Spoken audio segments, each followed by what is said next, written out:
My name is Pitt and I am a psych nurse practitioner. This patient I am seeing today is a 16-year-old African American female with a history of ADHD. Patient lives in Atlanta, Georgia with her mother, her father, and her 12-year-old brother. She's in the 11th grade. She is presenting today for her initial visit for medication management. She's alert and oriented ×4. She's accompanied by her mother during the visit. She's appropriately dressed, well-groomed, with good hygiene. No tics, dyskinetic movements, EPS tremors noted. She relates well, moving around frequently, fidgeting in her seat with poor eye contact. Patient's thought process is appropriate, no gross motor cognitive deficits, memory is fear, insight is fear, impulse control is fear, and judgment is fear. Patient denies SI and HI plan and intent and denies violent ideation. Patient and mother confirms that she has been taking Adderall and Xanax medications for years. Patient denies side effects of medications other than mild appetite suppression and some intermittent, infrequent tactile hallucinations.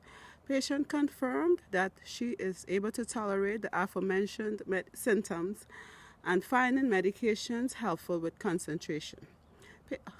However, patient's mother complained that she's skipping classes with her friends, also not staying in her seat and not staying on task, talking and calling the teachers inappropriate names like girl and honey. Furthermore, patient was bullying another child at school and talking back, which resulted in 2 suspensions. In addition, she is not completing homework or turning them in on time, so her grades are dropping. Patient states sometimes she's late for classes because she's distracted. Provider discussed with patient individually the need for her to stay on task, to complete assignments on time, and possibly make new friends that will encourage her to do positive things and not skip classes or be late for classes. Patient got very upset and states, "You are not my mother. You sound just like my mother. I do not need for you to tell me that. I have already heard those things from my mother, and you are my doctor. You're not my mother." I listened to this patient express herself, and a light bulb came on for me in regards to what the patient was saying. Being a mother myself, I was getting very upset about the way the patient was speaking to me. I just wanted to say, if you do not want to hear about the complaints or concerns your mother and I have regarding you skipping classes, and obviously it is not making you happy, then why are you still doing it? Then just stop. I wanted to further say that if you do not change that pattern of behaviors, then you will not graduate from high school on time.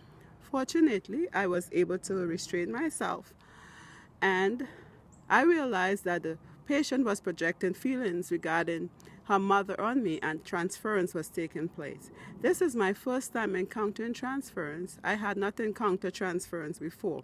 I also realized that there was some counter-transference on my part as well. This can occur as a result of me being a mother.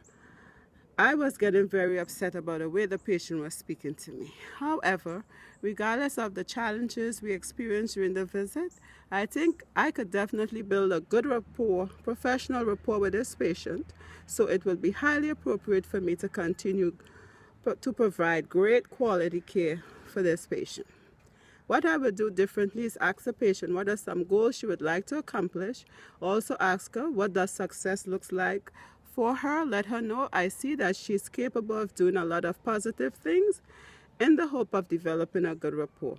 This can definitely improve the quality of the discussion. Further, I would assess the patient's strengths, resources, and focus on the positive aspects of her life, like reinforcing the things she likes to do for fun, encourage spending time with positive friends, encourage socialization, and utilizing relaxation techniques when she feels stressed. What I would recommend for further practice is learning how and when to step back to evaluate myself. Also, I would definitely have to assess my values, judgments, and beliefs and make sure that it does not get in the way of providing great quality care. Further, I would have to learn to separate my feelings, the patient needs, and the purpose of the visit, thereby not allowing my feelings to get in the way of being a more proficient provider in my future practice. Thank you.